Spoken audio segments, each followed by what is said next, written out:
সকালবেলায় ঘুম থেকে উঠি দেখি বৃষ্টি বৃষ্টি ওয়েদার। আসলে এরকম ওয়েদার আমার কাছে খুব ভালো লাগে। মানে ঠান্ডা বাতাস কিন্তু বেশি একদম বৃষ্টি ভাল লাগে না। আর এদিকে মাথার যে গোশত ছিল ওটা রান্না করছে রুটি দিয়ে খাওয়ার জন্য। আর ওদিকে আবার আমার মা মুরগির যে ঠ্যাং থাকে, পাখা থাকে সেগুলো রান্না করতে বসায় দিছে। তো আমাকে বলতেছিল যে, "তুমি একটু বসো দেখো।" আর ওদিকে আমার ভাঙ্গা চশমাটা এভাবে কে রাখছে? বলো তো কে রাখতে পারে? আর এদিকে আমার চোখ পড়লো কাঁঠালের দিকে। আমাদের বাসায় ২ টা মানে কাঁঠাল হইছে অনেক প্রার্থনার পরে। যাই হোক, আর এদিকে আজকে একটু ওয়েদারটা ভালো দেখা যায়, একটু খারাপ দেখা যায়। মানে একটু বৃষ্টি হবে এরকম দেখা যায়, আবার রোদ উঠেছে। আর এদিকে আমার ব্রাউনি একদম মনের সুখে সারাদিন খালি ঘুমায়। সে খাবে আর ঘুমাবে। তার আর কোনো কিচ্ছু নাই। তার জীবনে একটাই লক্ষ্য খাবার আর ঘুম। আর এদিকে তার নখগুলো অনেক বড় হয়ে গেছে, এগুলা কেটে দিতে হবে। কারণ সে যখন ধরে ব্যথা পাওয়া যায়। আর ওদিকে আমার মা একই কড়াইতে রান্নাবান্না করে। মানে সে চায় না যে অনেকগুলো পাতিলে রান্না হোক আর কালিতে নষ্ট হোক। তাই সে ১ম এ মানে এই পাতিলেই সবকিছু রান্না করে তারপরে অন্য পাতিলে রেখে দেয়। তারপরে আবার মানে রান্না করা শুরু করে দেয়। আর এদিকে উনি বরাবরের মতো রান্না করার সময় কিছু না কিছু ভুলে যায়। আর কাঁচামরিচের জন্য মানে ভুলে গেছে দিতে। তখন আবার আমাকে বলতেছে, "আমি নিয়ে আসছি।" উনি আবার কেটে শাকের সাথে কাঁচামরিচ দিয়ে দিছে। আর এটা কি শাক ছিল বলো তো? এটা হলো আমাদের আশেপাশে যে কচু শাক হয় না? ওই শাকটাই ছিল। এখানে চিংড়ি মাছ দিয়ে এটা রান্না করতেছে। মানে আমি এটা যে খাবো ওরকম মানে হয়ও নাই, কি বলবো আর।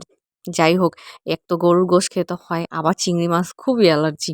আর এদিকে আমাকে আবার এগুলো রাখতে দিছে, বলতেছে যে, "রুম থেকে আচারের বক্সটা নিয়ে আসো।" মানে ওইখানে বড়ই কিছু আচার রাখছিল মানে বানানোর জন্য।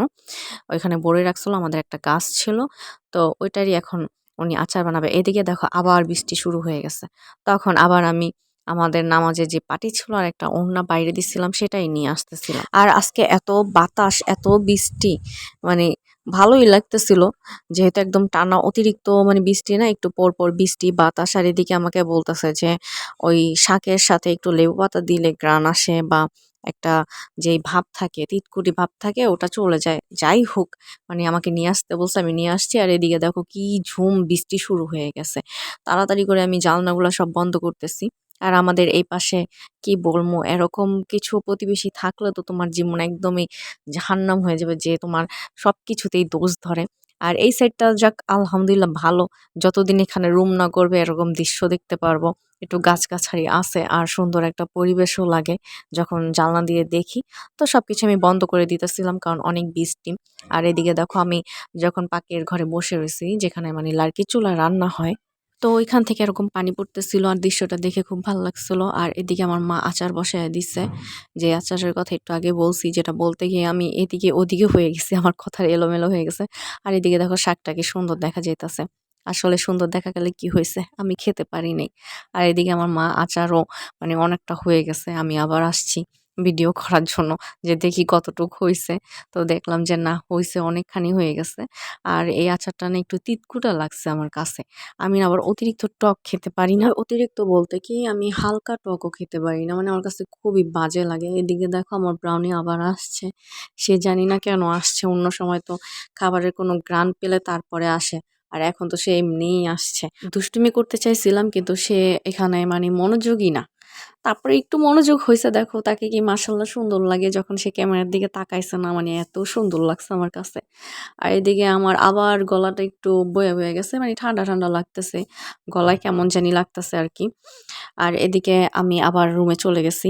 তো আমার আম্মু আচার নিয়ে আসছিল। তো আমি ওটাকে একটু ট্রাই করতেছি। দেখি কেমন লাগে। তো এটা একটু হালকা মিষ্টি টক আর একটু তিতকুটা ছিল। যাই হোক, তারপর না একটা সুন্দর দৃশ্য দেখছি। কি দেখছি, অনেকক্ষণ পরে যখন একটু বৃষ্টিটা থেমে গেছে, একটু রোদ উঠছে, তখন দেখি কি হাঁস আছে না? তো ওইখানে পানি খাচ্ছে। মানে পানি খাচ্ছে না কি খাচ্ছে আমিও জানি না। তো বিষয়টা খালি চোখে আমার কাছে সুন্দর লাগছে। তাই আমি ক্যামেরা বন্দি করে নিলাম আর তোমাদেরকেও দেখালাম। আর আজকে ভিডিও এই পর্যন্ত। টাটা। সবাই ভালো থাকবে।